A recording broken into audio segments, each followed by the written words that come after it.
Hey everyone, I'm Bri. And I'm Cambria, and you're listening to Sister-in-Law.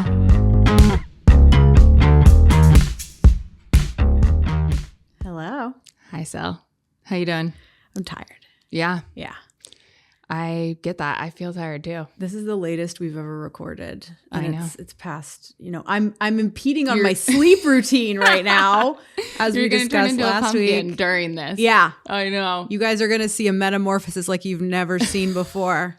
I mean, we're the hardworking gals, and I came down after work, and traffic is crazy. As it is in Los Angeles. I know. Well, we're here, and we're doing it because we're doing it. devoted. Yeah, we care about you guys, and we know you're just care. like itching to hear what we have to say this week. It's hard. We can't let you down. We have loyal listeners like your mother. Our best friends, a couple colleagues. Yeah, we're getting there, sister. We're getting there. We love you guys. We don't care how big our listenership is. We just care that we get to chat with you guys and have fun while we're doing it. Yeah, thank you guys for listening. It really means the world to us every time we hear that someone is listening to the show. Oh my gosh, so much. I'm obsessed. Yeah. Oh, also, after our last episode that we recorded, you had reminded me that I needed to read before bed. Mm-hmm. And I have been a voracious reader since our last recording. Ooh, I've unlocked something. You did. And I'm like really getting good sleep. So it helped. It really changes everything. Yeah. And I think that's why I got such good sleep growing up. I grew up without cable television. Oh. It wasn't a choice. Yeah. We couldn't afford it.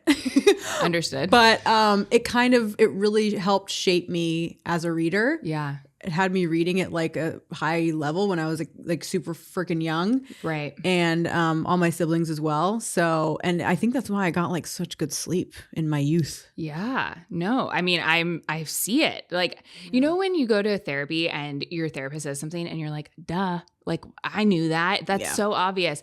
And when you said that in our last pod, not that it's not a stroke of genius, but I had that moment of like, duh, I know this. Every time I read before bed, I fall asleep faster. I sleep deeper.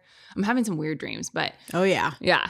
But I read The 7 Husbands of Evelyn Hugo. So Great book. good. Great book. So I loved good. it. And I honestly had fallen off of reading before bed too until you were like, tell us about your sleep routine. And then I was like, well, haven't been doing that part. But so I started doing it again and it's really been helping. Yeah. Especially when I wake up in the middle of the night. Then if I can't fall back asleep, I'll start reading. Do you just do it with a book light or you just turn on all the lights and tell Clay like suck it? Just a book light. Yeah. He sleeps with an eye mask, so it wouldn't matter anyway. Yeah. But yeah. Amazing. So we're reading, guys. We're reading over here. We're getting smart. And if you need a book rec, 7 Husbands of Evelyn Hugo is amazing. It's awesome. I just got a ton of book recs. We can bring up our book recs later. Yeah. Do you have a favorite that you've recently read?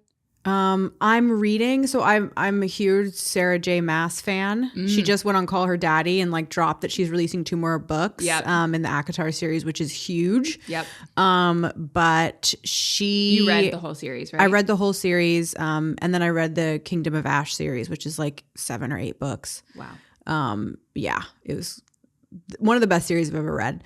Better than ACOTAR. Yeah. Her Throne of Glass series. Yeah, that's what it's called. Anyway, and then now I'm reading her Crescent City series, which is like arguably like the least good one. So it was harder for me to get into and I kind of put it down. Yeah. But now I'm back into it. I'm motivated because I want to finish the whole mass first before her new book comes out in October. Yeah. Well, so I've been reading the Throne of Glass series too. Oh, good. So wait, what? Yeah. I didn't know this. I'm on book 4. Ah, yeah. what? Yeah. Holy shit. I know. But so what I've been doing is I've been reading one book and then breaking it up by reading something unrelated and then going back to it. It gives me a little time to miss it. I'm excited. But like, so I read the 3rd book in February. I just read the Evelyn Hugo book. And now I started the 4th book like 2 days ago. That's smart because I got just like consumed by that series and it like took over my life. And know. it was kind of like too intense. Totally. Yeah. Yeah. And my work doesn't, like, I can't just escape and like it's all you want to do when you like love a book and you're just like, I got to keep reading this. So I found myself on book 3 like staying up till like 2 or 3 in the morning. Yep. I know. I did that a couple times and I was like, Bri, you have a whole life. Pull it together. This This book, you're not in the book. You're saving the world. Farrah. Like, chill. Is that how you say her name, by the way? That's how I say her name in my head. I say Fair. I don't think that's right. Oh, okay. I think the way you're saying it is right. I say Farrah, yeah. Yeah. We'll find out when they make a series one day. Or when one of our listeners, corrects thousands us. of listeners corrects us. Well, today we're going to talk about a couple things that have been on both of our minds. I'm going to chat a little bit about speaking to the most empowered version of someone. I love that. And then Cambria is going to talk about... I'm going to talk about procrastination. Yeah. That's a good one. I've been feeling that a lot. But I have anxiety just thinking about that topic. Well, I mean, hopefully what I'm coming to chat with you about is going to just help us have tools to get out of that. So, yeah. Totally. Tell me what you got. I'm ready. Let's speak to our higher selves. Yeah, let's speak to our higher selves, or rather each other's higher selves. So I'm not really into like woo-woo shit, but this is a psychology thing. Oh, great. So it was... well, psychology is not woo-woo. It's exactly. science. It's science. So that's why but it sounds woo-woo because it's like speaking to the most empowered version of someone, but it's not. Yeah. So this is transactional analysis. Okay. And this was developed in the 50s and 60s by Eric Berne. We're always suspicious of science from a man before, like 2000, but we're going to go with it. Okay. We're going to go with it. Love. Because I think it has some legs. Great. So transactional analysis suggests that every conversation we have is actually happening between different psychological states within us. Okay. So the theory says we communicate with 3 ego states, which are the parent. This is the voice of authority, rules, and judgment. Examples are like, you should know better. Why would you do that? That's irresponsible. Got it. Examples, I'll talk to Clay like that sometimes, right? Parent. Yep. And then he will respond with the next ego state, which is child. Emotional, reactive, and sometimes defensive, right? Mm-hmm. Fine, whatever. You don't listen to me. I don't care. Because when you speak to someone as the parent, you're going to awaken their child. Got it. Right? And so the most empowered version is the adult. So the 3 are parent, child, and adult. Okay. Adult is empowered and rational state. The adult state will process information, stay calm, problem solve, and communicate clearly. Examples are like, help me understand what happened, what would be a good solution here, and let's figure this out. Got it. So this is what you're aiming for when you're communicating with other people. Understood. But what often happens is you slip back into patterns with specific people. For sure. Especially if you've known someone for a long time, or if you make a snap judgment about someone. I have my life more together than them. So you speak to them like a parent. They in turn, it's like a self-fulfilling prophecy. Then they then respond as a child, which just frustrates both of you more. Right. Whereas if you speak to someone as the adult they are, they will respond as the adult that they are. Mm-hmm. Right. Okay. So this is kind of where conversations go wrong. Parent-child interaction. For example, person A will be like, "Why are you always late?" And person B will be like, "Oh my God, relax." Mm-hmm. Right. So criticism is triggering like defensiveness, and the conversation spirals. So you want to speak to the adult. Yeah. You could influence which ego state someone responds to by the way you speak to them. Yes. Okay. So if somebody's speaking to you and they're clearly in their parent ego state, the best response is to stop yourself, not be like, I'm not going to respond childlike. I'm going to respond like an adult. Exactly. Yeah. Flip that shit on its head. Got it. Love. So, for example, more parent-child, you always forget things, right?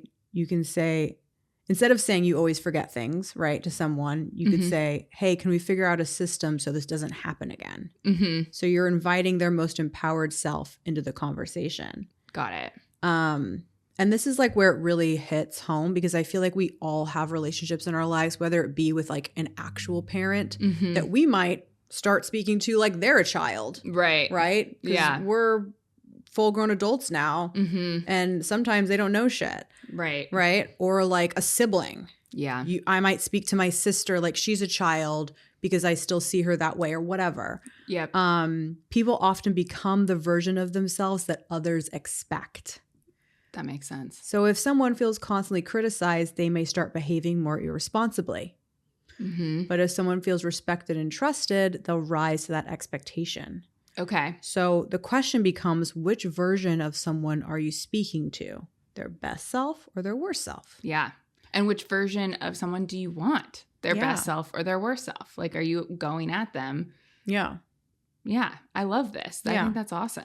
And it also comes into play of like, not only just like getting what you need out of the conversation, but also like showing up for people in the way that like you would want them to show up for you, and treating other people with respect. Like, yeah, it's a golden rule. Yeah, especially in a lot of today's society, like we can just get lost in like old patterns of like how we communicate, and things are so like hostile, I feel like a lot of the time with communication, that like it's good to remember to like empower, like especially like your friends and your family, like give them the benefit of the doubt. Yeah. You know? Yes. Yeah. That makes total sense to me. Yeah. And like this can apply to dating too. So if someone's like constantly hearing like men are trash or women only want money or dating is terrible, those narratives can actually shape how people behave in relationships. Oh no. I feel like I say it all the time. I know. Like, dating sucks. We do be saying dating sucks and men are trash. Yeah. Not all men. No. We're not male haters, but no, we're not. There are a lot of trash. Yeah. Men. Yeah. So you just want to speak to the most evolved version of someone. I think that's great. Such a good reminder. And it can be hard to do when somebody does keep coming at you with the parent ego or the kid ego to like, it's almost what we were talking about before, and the Michelle Obama quote, like, would they go low, we go high. And, you know, but I think in this circumstance, what we're saying is that for the people that you're trying to have solid relationships with, that you're trying to have good conversations with, if you see those people that you love or respect falling into those patterns, there's ways to help break them out of it so that you get the best version of them and they give the best version of themselves. Yeah. And it's also a good way to suss out like people who perhaps aren't treating you the way you should be treated or aren't speaking to you respectfully. Like if you're constantly getting parent communication from someone, it might mean that they see you in a certain way.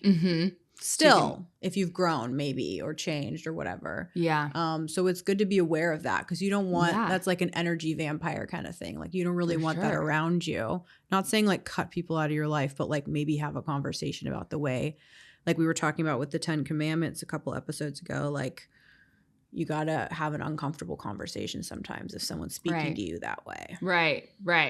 It helps you just like see it and be able to call it out.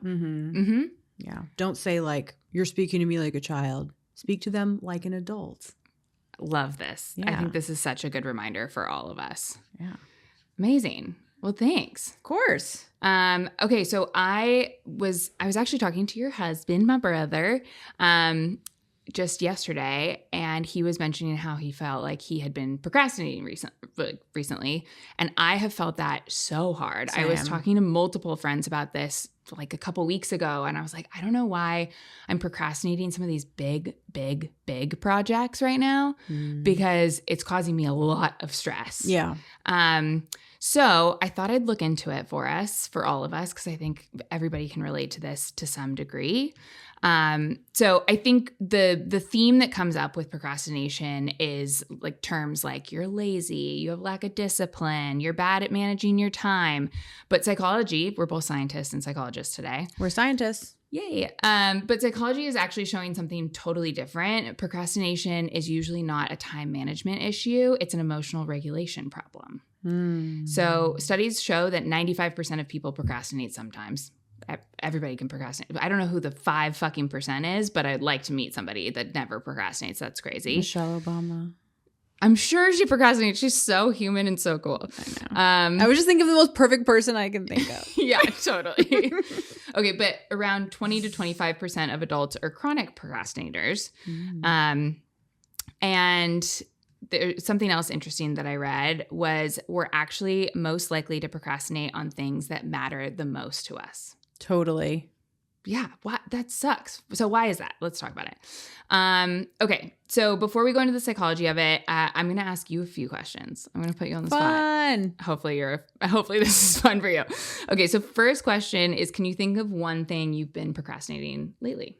Totally. Can you tell us? Yeah, like writing my book. Writing your book. Okay, great. I did write this week though, but good. I should write more than once a week. Okay, perfect. So people listening, think of one thing you've been procrastinating that recently. Is like important. Yeah. Yeah. Or even not. I think the tools or not tools, but like things we're going to talk about, there's like solutions to all of that. Mm-hmm. Okay, next question for you. If I were to magically tell you like you're just finished with the book tomorrow, what feeling does that give you? Like I'm a genie. I'm coming down. You finish your book. It's your writing. It's your brain. You did it all, but it's done tomorrow. What does that make you feel? Oh my God. Like I've accomplished a goal that I set. I told myself I'd be done by the time I was 40. So I did it early. Yeah. So just amazing. The feeling would be amazing. Okay, like great. The best feeling I could imagine besides like marrying your brother probably. Love that. Oh, wow. I know. Well, I read the first couple chapters of your book. First couple. Mm-hmm. They are so good. I can't wait. Sarah J. Maas, watch out. Oh my God, I wish. Okay, so usually the answer to that question is something like, I feel relieved, I feel lighter, I feel less stressed, I feel elated. So what that tells us is that procrastination is often avoiding discomfort in the short term, even though the finishing task would feel so much better. Right. Okay, so third question, what is the smallest possible step you could take today to move that thing forward, even if it only took 5 minutes? Just the smallest, ittiest bit of writing your book. What's one thing you could do today for 5 minutes? I could like brainstorm for 5 minutes on like my next chapter so that when I go sit down tomorrow, I like know what I'm doing. But I actually already know what I'm doing for my next chapter. So Great. maybe that's not. Okay, so maybe third. Or it can be literally anything. It's supposed to be the smallest maybe thing I need to do. read. Maybe I should just go back. Maybe if 5 minutes would be like reading the first couple pages. 5 minutes for the last so that I don't have to do that before I start writing again. Okay. Yeah. Great. That makes sense. Love that. That makes total sense. So the reason we asked this question is because one of the biggest barriers to productivity is actually just the starting of it. Totally. Okay, so let me tell you what's happening in our brains. When we procrastinate, there's basically a tug of war happening in our brains. One part of the brain, the prefrontal cortex, I'm a scientist, is responsible for planning and long-term thinking. Yes, and that's what develops fully when you're 25. We love that for 25-year-olds and us. Okay, so this is the part of your brain that's saying, let's start early, let's finish the project, let's do the hard thing now. Okay, but the other part of your brain is the limbic system, and it's emotional and driven by immediate rewards. So when something feels stressful, overwhelming, boring, or uncertain, your brain says, let's not deal with that right now. Yeah, let's go watch Bravo. Yeah, and suddenly instead of doing the task, you're scrolling, you're cleaning, you're doing easier work. And the wild part is in that moment, procrastination actually works because it temporarily removes the uncomfortable emotion. It's why we procrastinate. We're removing something of discomfort. Because like biologically, we're not meant to we're just meant to survive the day. Yes. Okay, so this is another interesting thing is that I was pretty surprised to find this. Some research actually shows that highly intelligent and high-performing people tend to procrastinate more. Oh, I know less. that. I know that because my sister Coco is the smartest person on the planet, but she used to procrastinate her homework like crazy. And then she bitch went to Stanford. So. Yeah. Yeah. Well, the reason that folks like Coco procrastinate tend to be, because they're so smart and everything, is that they're overanalyzing, they're seeing too many possibilities, and they struggle to decide where to start. So this can create analysis paralysis, and sometimes procrastination isn't about laziness at all. It's just about having too many ideas or expectations in your head at once.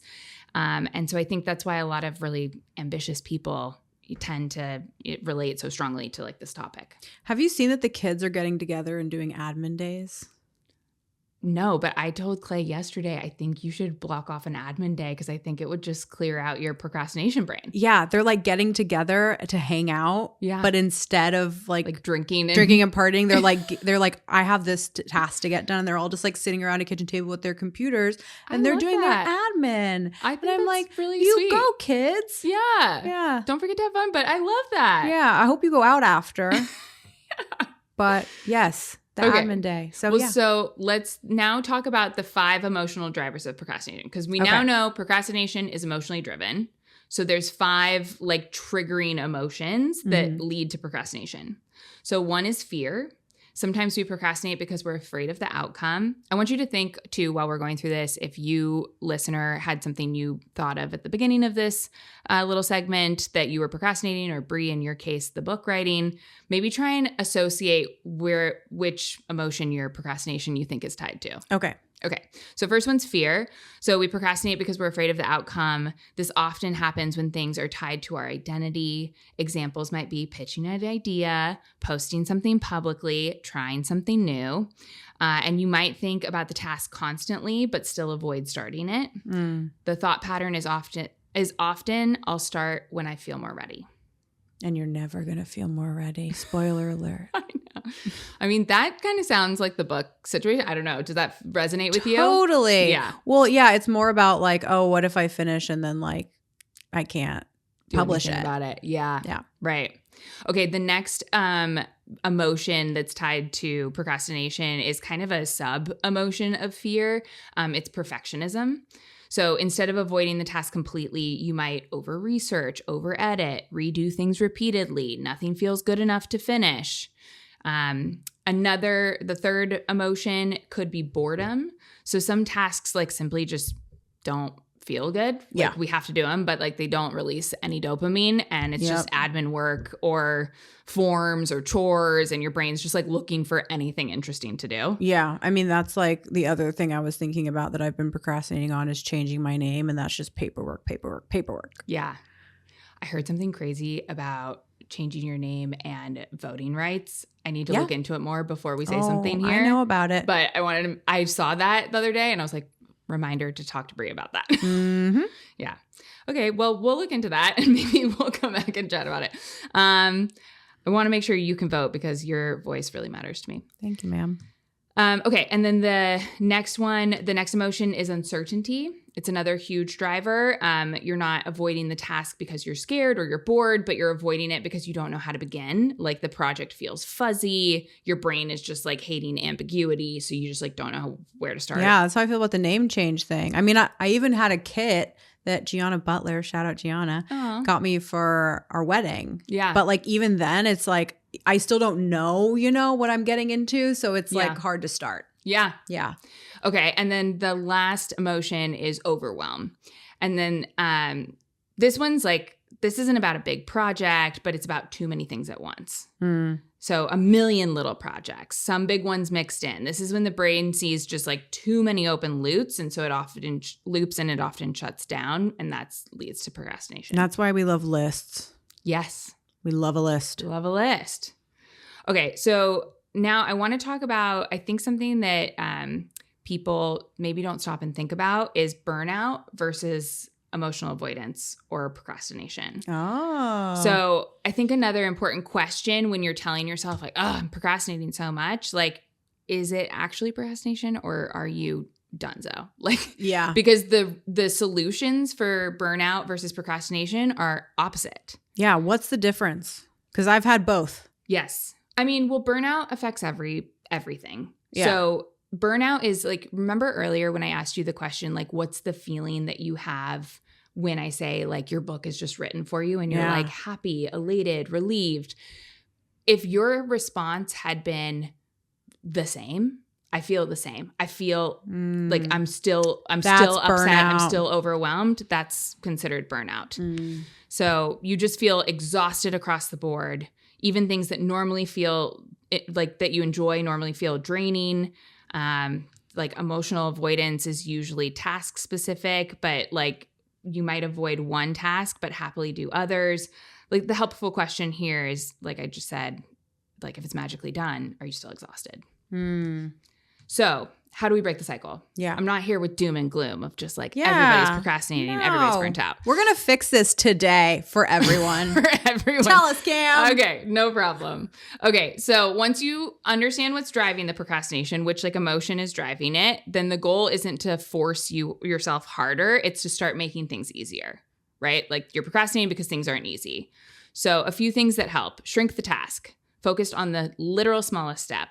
In your book situation, that could literally be opening the Word doc and writing 2 sentences. That's all. That's your whole priority. Yep. because you just shrunk that task so much, and it's the starting that's the hardest. Okay. I have actually been doing that, and it's gotten me in a way better cycle. Oh, good. Where I am like, okay, you're committing to a time that you're going to write for, not a chapter, but just an amount of time. Yeah. So today you're only going to do an hour. And then I also got, which I read really helps with procrastination, is like an analog timer. Oh. So like you're not looking at like a different screen and distracting and like yourself. the time. And so I just spin it to an hour. And then when you see that time, like it's literally like colored. So when you see it like go down, you're like, okay, I have 30 more minutes. Like it just helps me. Yeah. I don't know. So maybe if somebody needs a task, an analog timer. Yeah. Might be useful. Okay, great. Well, that was the next thing my research said was, so the first thing to help was shrink the task. The next one is use the 10-minute rule. Just commit to 10 minutes. Love. So you've been doing an hour. That's working for you. Great. Clarify the next step if the project feels fuzzy. So like if it's one of those that you're just like, there's unclarity, uncertainty here, just clarify one piece. Yeah. Just make one piece clear to yourself. Yeah. Limit your priorities if you're overwhelmed. So instead of like focusing on the 100 things you have to get done, pick 3 today and forget about the rest. Yeah. And then another one, especially if it's boring, like if the feel or the emotion you have is boredom, add small rewards to the task. So say like, I have to take out the trash, but I get to drink my like favorite drink from Starbucks while I do it. Bitch, I don't take out the trash. No, I know you don't. Okay, that one was for Clay. Okay, cool. So I think the biggest reframe in all of this is procrastination isn't proof that you're lazy or undisciplined. Most of the time, it just means that your brain is reacting to a feeling, which is either fear, overwhelm, uncertainty, boredom, or exhaustion. And the moment you stop asking, why am I so bad at this? And you start asking yourself, what emotion is my brain reacting to right now? Then everything will start to change. And then, progress will start and you'll start to motivate yourself with these like little tiny steps that you can do just to get started. And hopefully procrastination will dwindle. I love this. This is so timely. I know. I feel like it's huge. What is your thing that this helped you with? Okay. Well, so it hasn't helped me yet because I literally just did the research on it. But it will. But I was thinking like my answer to the earlier question that I asked you is I've raised my hand to do our social media creative for this podcast. And I have been procrastinating it. It's because hard. I work in social media, so I know how to do advertising, but I've never actually created creative. I'm not the creative. I've never used CapCut. I'm not like slicing and dicing videos. Like I'm part of the like, how do you reach the people you want to reach with this message? And that's my job. So I think I've been procrastinating. I think it's coming from a place of fear. I think it's like, I don't want to do a bad job at it. You also had like a 3-day migraine last week. That's true. So that's true. But there's always going to be a thing. And so I think my plan is this week, I'm going to do just the start. Just do the like 5-10 minute thing just to start it. Maybe let's sign up for CapCut. Or whatever that may be, get into our TikTok account. Yeah.